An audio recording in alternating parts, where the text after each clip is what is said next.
It's been an election campaign like nothing France has ever seen before.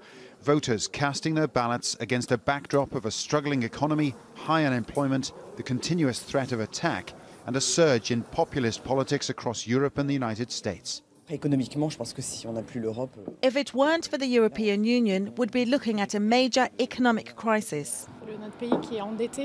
Our country is in debt, so France is not a sovereign country. We also need to cut taxes to allow employers to create jobs. And we need to rediscover our cultural identity.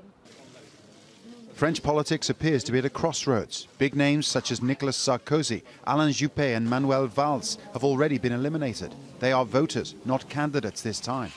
French presidents always seek a second term in office, but for the first time in modern history, this president is not. François Hollande merely thanking the electoral authorities for their work. Oui, toutes les mesures ont été prises. Every precaution has been taken. I would like also to thank the communes, which have recognized the need to be vigilant and provide all the French citizens the conditions to exercise this fundamental right of choosing their future. Since the Second World War, French governments have broadly alternated between the left and the right, voters defining their personal politics based on which side of the clivage gauche-droite they actually stand.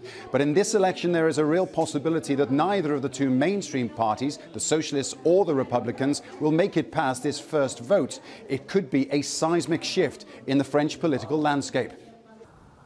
Of the 11 presidential candidates, 4 are considered to be front-runners.